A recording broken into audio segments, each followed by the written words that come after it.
sustainability made tangible through the arts, through her work, City as a Living Laboratory. Thank you very much, Bill and Andy. I have to confess I'm a little intimidated being here. As Bill mentioned, I just joined the Department of Urban Planning. And when Sam White first asked me if I'd be interested in transferring my tenure home from the School of Continuing Education to urban planning, I told him I didn't know urban planning. And I'm guessing each of you in this room, you know a million times more about urban planning than I know. Sam was persistent, and Sam reminded me that policy analysis is one of the required courses for the MUP. And as it turned out, in parallel to Sam's MUP course, for about 15 years, I taught the policy analysis course that was cross-listed between political science and public administration. And as it also turned out, we used the same textbook, Patton and Sawicki. So for those of you who have sweated through Sam's course, you know the textbook that I'm talking about. And so Sam gradually told me that I could be an urban planner because I taught policy analysis. And I was relieved when the department invited me for an interview, and the department eventually decided, I'm guessing by a 5-4 vote, when the department invited me to transfer my tenure home, and I'm greatly appreciative of it. And as Sam and I were talking, and when I met with the urban planning faculty, I faintly remembered a story about the history of urban planning that might be of relevance to urban planners. And that's what I plan on talking about today. I was working on a book about John Dewey. John Dewey was the educational philosopher, quite famous for progressive education. He was the one who said that students learn best by doing, something that in the urban planning department is very much part of your culture. But in those days in grade schools, learning was memorizing things that the teacher, who was the authority figure, said to you. And then if you repeated it back to the teacher's satisfaction on a final exam, then you had learned something. And John Dewey totally turned that upside down. He said the way to learn is by thinking out loud, by thinking critically, by treating each other as peers, as those you can learn from, and most of all, learning by doing. And in the model curriculum that he created for grade school, they spent 3 years on cereal. Not cereal with an S, cereal with a C. In other words, growing the cereal, mashing the cereal. I see I'm already beyond my scope of knowledge. Mashing the cereal, figuring out its nutritional value, eating the cereal, learning about its value and I presume the GI tract and so on. And so he was quite a revolutionary guy. And what a lot of people forget about John Dewey, even though he's sort of famous, was that when he was revolutionizing his approach to public education, his premise of public education, okay, Dean, you're going to have to stand in the corner. And, I'm in the late, guys. Thank you for coming. He said that one of the purposes of public education was not just to learn, but to become a productive member of democratic society. A very interesting, almost subtle distinction. And he very much pursued this concept about education for democracy and being a citizen of a democracy through your education and through the rest of your life. Because that was the moment in the early 20th century, about 100 years ago, when America was turning politics into a spectator sport. In other words, the only role for the individual citizen was once every 2 years to vote. And it was becoming more and more remote in terms of our ideal of Jeffersonian democracy. So in any event, I stumbled across an organization that John Dewey created called the People's Lobby. And the People's Lobby was his desire to create a lobbying group in Washington that would lobby for the public interest, that would lobby for his concept of democracy. Because at that time, the only lobbies in Washington, D.C. were of business and of labor unions. And he did not believe that the organized voices and lobbyists of labor unions and businesses were lobbying for the public interest. He wanted to create a group that would stand up to the special interest groups. Now, to us, this is quite familiar because a lot of us are familiar with Common Cause. But when John Dewey created the People's Lobby in 1928, this was unheard of. And so I ended up writing a book that got published last month called The Philosopher Lobbyist. It's sort of a play on words from, I think it's Plato's phrase, philosopher king. When Plato talked about in Utopia, it should be ruled by philosopher kings. So he was a philosopher lobbyist. In other words, he was more than a theoretician about democracy or public education. He was willing to get his hands dirty to get involved in lobbying in Washington to pursue what he believed democracy should do. In any event, sort of at this moment, a guy walks into the story. His name is Benjamin Marsh. Benjamin Marsh had been a longtime civic activist, a rabble rouser, and he had gone to John Dewey with an idea of some kind of public interest organization. And he asked John Dewey if John Dewey would cooperate with him to create this organization. And John Dewey said that he would be glad to be the president, in other words, the lay person, if Benjamin Marsh would agree to become the executive director, the staffer of this group. And that John Dewey had one other condition. He wanted it to be called a lobby. In those days, the term lobby was identified with evil special interests. And John Dewey, contrarian that he was, and the person who'd like to turn things upside down, just as he had done for public education, said, I want us to be lobbyists. I want to lobby for the public interest. I want to get in there and show that being a lobby, we are at the same rank as these special interest groups, these self-serving business organizations, self-serving labor unions even, and that we are a lobby. And so at that moment, they agreed that they would create in 1928 something called the People's Lobby. And some of you know that I have had a previous career in politics, and Bill mentioned it. And I have to say that when I was in politics, it was very much clear to me that the public did not have a voice in the state legislature. That I heard from doctors and chiropractors, and I heard from trial lawyers and businesses. And somehow that our presumption in modern democracy is that the clash between doctors and lawyers or businesses and trial lawyers, that somehow the clash of those interests led to some invisible hand of the public interest. And it's not true. It just leads to public policies that sort of satisfy one or both organized groups. And I was just shocked when my colleagues would sort of weigh their mail. You know, this is before email, thank God. This is the Jurassic era of Wisconsin politics. This is the 1980s. Fax machines were just coming in. PCs were just coming in. So they're literally, some of my colleagues on the floor of the Assembly or Senate would stand and say, well, I got 8 letters for this bill, and I got 5 letters against it. Therefore, that means that my district is in favor of it. And I was just shocked. I mean, just the most appalling concept of public policy making that I could think of. And I hoped that what I was doing was, I was representing the public interest. But to make a long story short, I was a lousy politician. I'm glad I got out. And I'm glad when I got out when I did. And let me just emphasize that when I got out of politics, I was not under indictment. I left voluntarily. I want it on my tombstone. So several careers later, I stumbled across this group called the People's Lobby, and I think the People's Lobby, I wish there had been a People's Lobby when I was in the state legislature, and I wanted to learn more about the People's Lobby. And so I'm researching John Dewey. I'm coming across this character called Benjamin Marsh.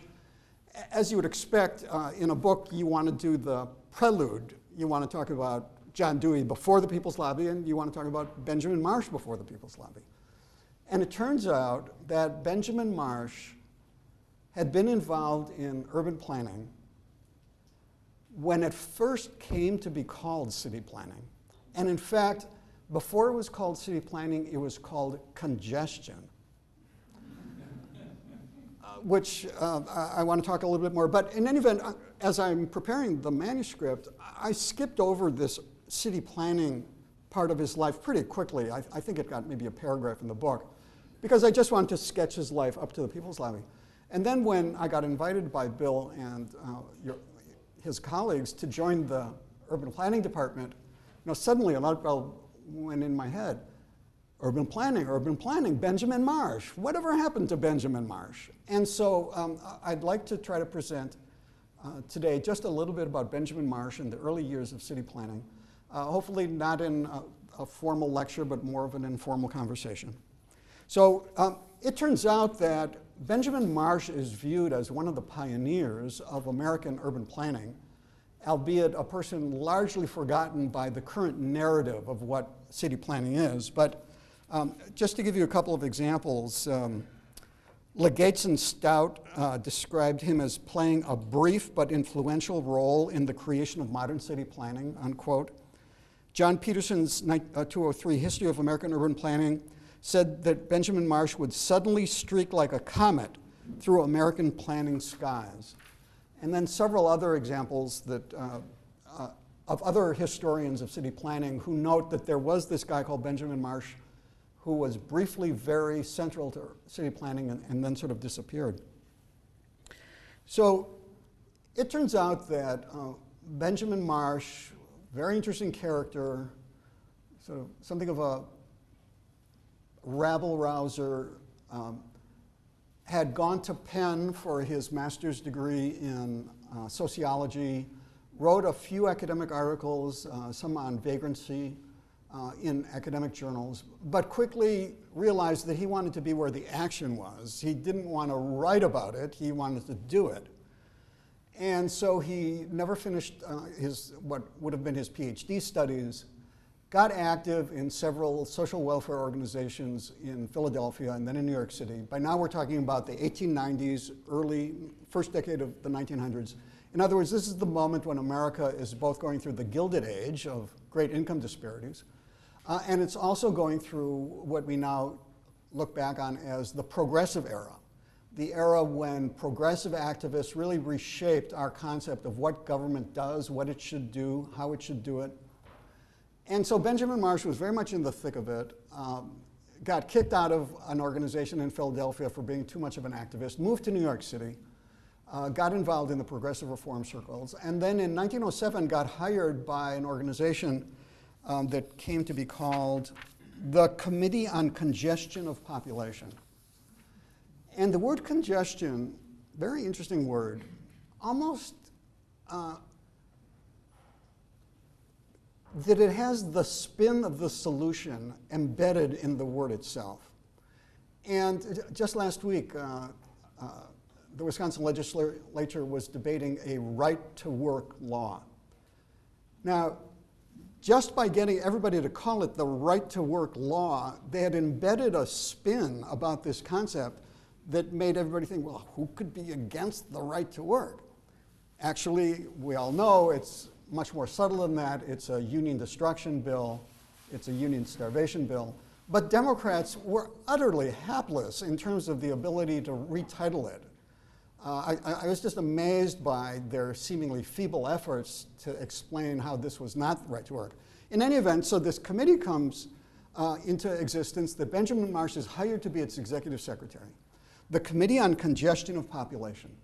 And as you can imagine, in Manhattan in 1907, 1908, 1909, the Lower East Side was a center of tenements, of ill health, of child mortality, of poor to non-existent social services, poor to non-existent public education.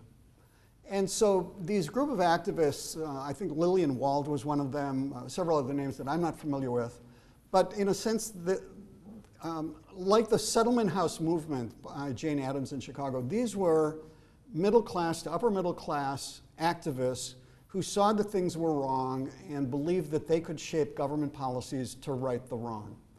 And the focus on congestion was the implicit idea that congestion in and of itself was a bad thing, and that if one could sort of spread out the population, that would have healthful effects on urban areas. Now you can imagine immediately who might not think that's a good idea. But nonetheless, they had a good run, and he was just a fabulous publicity hound, writer, debater, publisher. And so in 1909, he published the first textbook in America on city planning. And I happen to have a few copies here. If you could take one and pass them around. This is just a stunning book about how this social reformer, this do-gooder, wanted to create a new profession of city planning, but wanted to create it in his image, not in the image of certain other interests in society.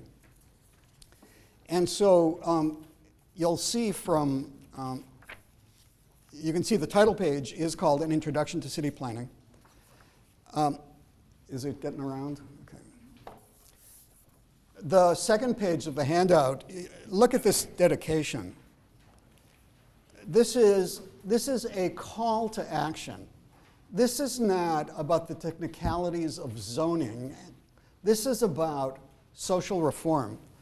Look at his phrases. An increasing group of citizens in every American city who recognize that government is the most important factor in curing, look at that, good living conditions and preserving the life, health, and well-being of all citizens.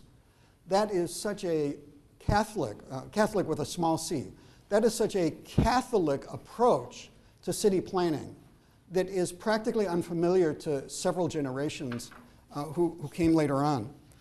If you flip to the next page, on the right-hand side is a table of contents. On the left-hand side are some reflections. And again, these indicate what he tried to inculcate into urban planning. Look at the third one. Man labored, government protected, but the landlord gets the increase. Now, I'm guessing this has not been taught in urban planning classes a lot.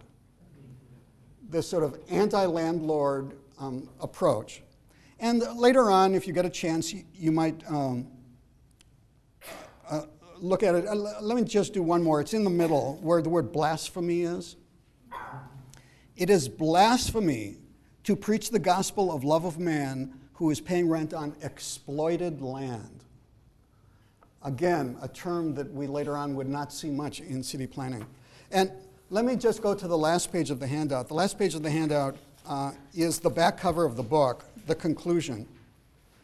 And you can see how he's trying to hammer home his ideas, that the goal of government is in securing good living conditions. This is different from the technicalities of, let's say, zoning and zoning boards. The taxpayer has to pay the bill for congestion of population and the evils resulting. And the fourth point, that your city cannot secure healthful conditions without a city plan. In other words, the goal of city planning, the goal of a city plan, was the healthful conditions of all citizens, not the interests of landlords and property owners and downtown interests. So that was the first textbook in city planning. It's since been reprinted. In fact, the copy that I handed out was reprinted in 1974 as part of a series by, I'm missing it. It's part of a series sponsored by those interested in city planning. And I really would call it to your attention that it had such a social welfare, social justice orientation of what city planning was and what its goal should be to accomplish. Benjamin Marsh self-published that book because he was in a hurry to get it out before anybody else wrote a first textbook on city planning. He wanted to get there first. He wanted to define the field before other people and other interests got to define what the new profession would be. And similarly, so the textbook came out in 1909.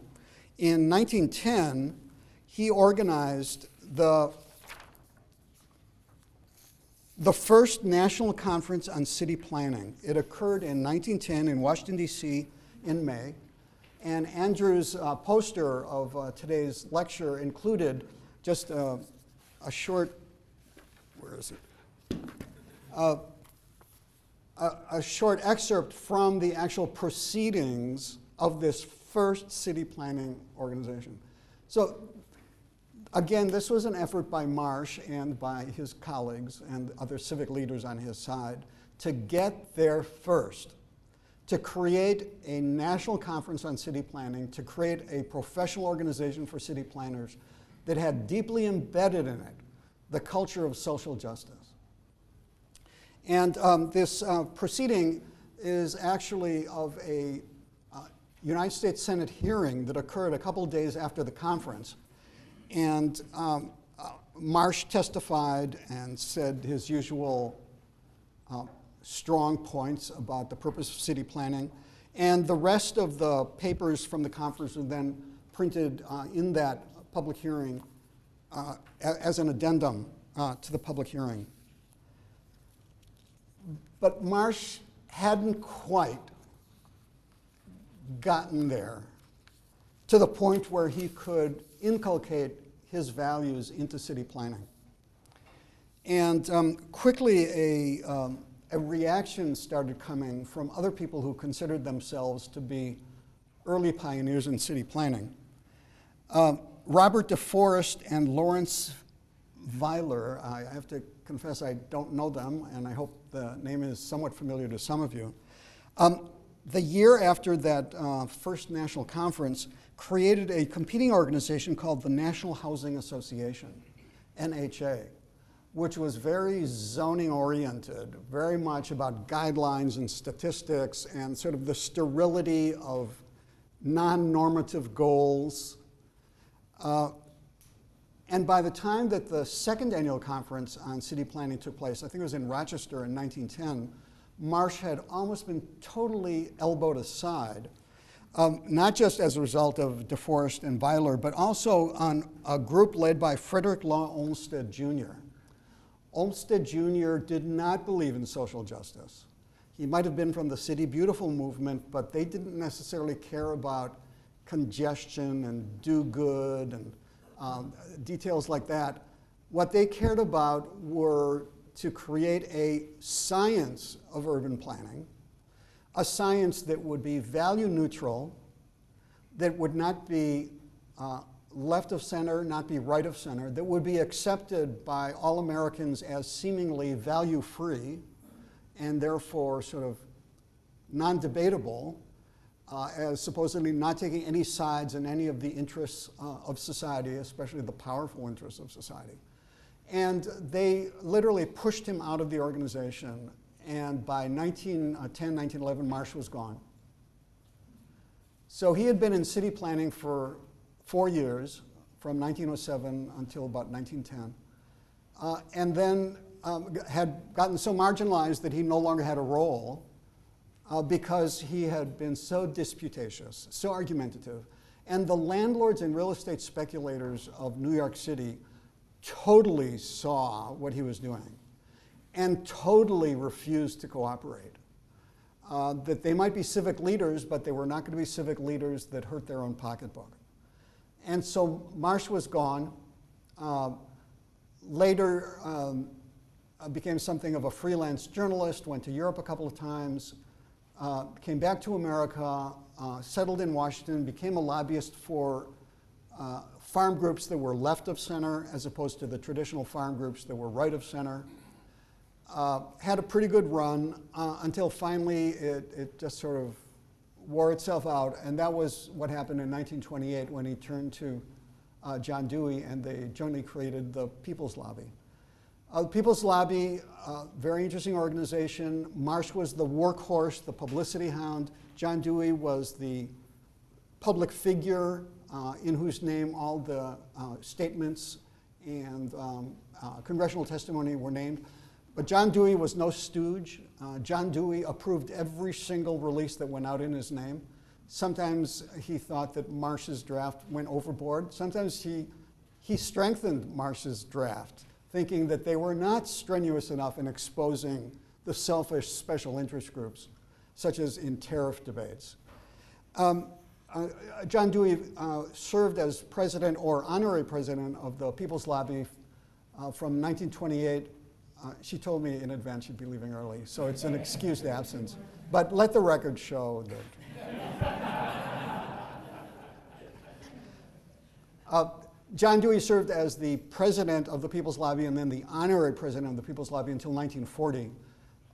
By then he had retired from Columbia. He was growing frail. He was in his 80s. And stepping down from the People's Lobby was in no sense a disassociation with the People's Lobby. Benjamin Marsh continued as the executive secretary of the People's Lobby, raising Cain as much as he could. But it was always a small organization. It was always a middle-class organization, largely dominated by faculty. And what Marsh and Dewey had accomplished was that the People's Lobby was so much for the public interest that it was lobbying for positions that went against the economic interests of its members. And that was their badge of honor, that they were the opposite of a self-serving special interest group. They testified again and again during the Roosevelt administration about the need to increase taxes, increase income taxes, including on the middle class. In other words, they were lobbying to increase taxes on themselves. And that was the moment of truth that showed how different they were from all the other special interest groups. But by its nature, it had just a limited appeal. John Dewey was something of a closet socialist, or nowadays we'd probably say social democrat. Benjamin Marsh was a social democrat. Neither of them ever belonged to the Socialist Party. They took positions that were social democratic. They wanted the government to nationalize all the railroads. They wanted government to nationalize all natural resources, all basic industries. They were very much in favor of what in Britain happened after the 1946 general elections when Labour won the elections and beat Churchill. They really wanted a program of a much larger government playing a much more active role in the political economy and reducing the power of special interest groups and reducing the power of profit-making enterprises. So as you can imagine, John Dewey and Benjamin Marsh in the 1920s and 30s and 40s attracted the attention of commie hunters. And in America, even before there was an FBI, there was a BI, believe it or not. In the Justice Department, there was something called the Bureau of Investigation, which was the predecessor to the Federal Bureau of Investigation. Already for part of the time headed by J. Edgar Hoover. At one point, an agent of the BI came to Benjamin Marsh to interview him to find out if he was a subversive. Came to the offices of the People's Lobby. So by now we're beyond city planning. Pardon me for going a little bit beyond city planning. Or should I stop right there? No, okay. You're a pleasure. So Benjamin Marsh hired a transcriber, a stenographer, to sit in on the interview that the Bureau investigator was having with him, and kept a transcript of it. And the Bureau investigator kept asking him questions about what are the beliefs of this organization, what are the goals of this organization, do you hold any subversive tendencies, do you hold any communistic beliefs? And all this time, she's taking it down. And every time Marsh gets asked a question like that, he turns it around and he says, now, are you going to go to the Chamber of Commerce? And are you going to hold an interview with them? And are you going to ask them these exact same questions? And if not, why not? And it was just a fabulous moment of turning the tables, of being unintimidated by what later became the FBI and the commie hunters of America. So he kept the transcript. He sent it to the Attorney General, who was the boss of the boss of the Bureau of Investigation, and really tried to muckrake as much as he could about this improper political use of the investigative arm of the federal government. Didn't get very far, but naturally he got tagged as a communist-leaning rabble rouser. When he gave public lectures in Washington, D.C., a member of the Washington, D.C. Police Department, an undercover agent, would go to every lecture and write down everything he wrote, and then shared the report with the FBI. By now it's the FBI. saying things like that Marsh criticized the president, and Marsh held communistic views, and Marsh had nothing good to say about the United States. And just, your jaw drops when you read those kinds of reports. I was really lucky that I was able to obtain the FBI's files on Benjamin Marsh and John Dewey, and their files on the People's Lobby. And I was also able to get, you remember HUAC, House Un-American Activities Committee? I also was able to locate some of their files on Dewey and Benjamin Marsh and the People's Lobby. And it was just so unbelievable. The word subversive has no legal meaning. And yet throughout the 1940s and 50s, the term subversive sounded like traitorous activity, sounded like revolutionary activity, sounded like communist activity. In point of fact, John Dewey and Benjamin Marsh at every opportunity said that they did not believe in a violent revolution against the United States. They believed in the Constitution of the United States. And they believed in a democratic process that would lead through elections and the democratic process to policies they believed in. Nonetheless, the FBI and HUAC viewed them as communist or communistic or belonging to front organizations. When the FBI was in the run-up to World War II, it started keeping files of who would be arrested as soon as the war broke out. They had several categories. One of them was Category C, which Category C meant communist. And it put both Benjamin Marsh and John Dewey on the list that they would be arrested if the United States ever win a war against a communist power. In other words, the Soviet Union at the time. Now, as it turned out, the Soviet Union was an ally of the United States in World War II. But J. Edgar Hoover and HUAC could have cared less about that. They just kept compiling more and more files and more supposed evidence. In fact, I'm almost done because I know I've strayed from city planning. In fact, after John Dewey died, they were still putting together files on John Dewey. And the only thing that they could say is, we've never proven that he was a member of the Communist Party. In other words, they could smear him by other means. He's dead. Finally, the FBI office in Manhattan suggested it was time to close the file. But just to conclude, in 1950, Benjamin Marsh retired from the People's Lobby due to ill health. The board of directors of this nonprofit organization decided that they really could not go on without him. And they decided to disband the organization upon his retirement. And so in 1950, the People's Lobby disbanded. So it lasted about 10 years after John Dewey had finally retired. It leaves a very interesting historical record about the non-communist left in America and its effort to influence public policy to being public policies that were left of center instead of pro-status quo. Both Dewey and Benjamin Marsh died in 1952, and in 1953, his book called Lobbyist for the People, a posthumous autobiography, was published.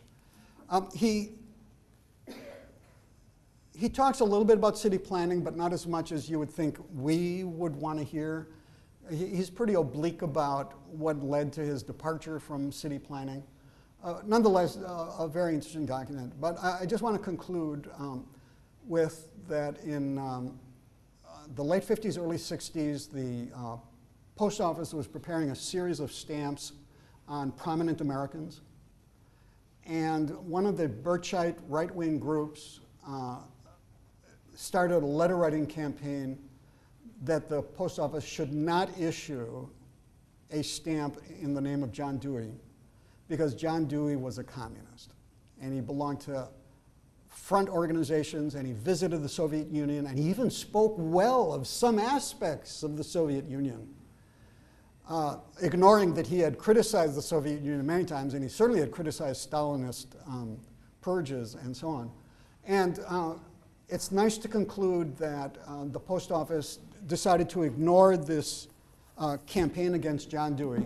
And so on his, just about his 100th birthday, I should have marked this, pardon me, for. nearly on his 100th birthday, if you can see it, they issued a stamp in the name of commemorating John Dewey as a prominent American.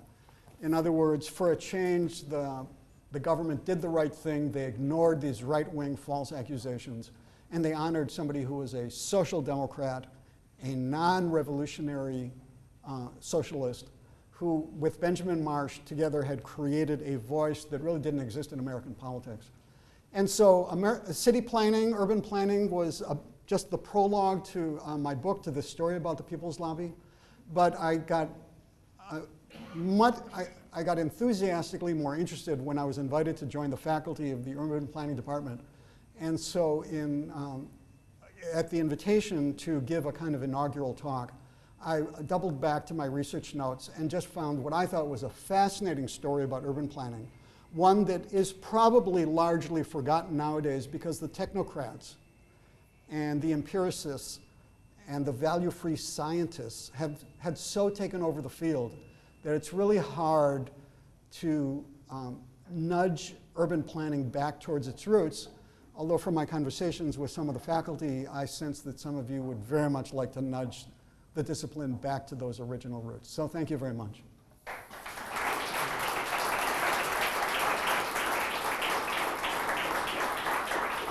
I will now not take any questions from the press. I've been defamed by the press. I've been quoted out of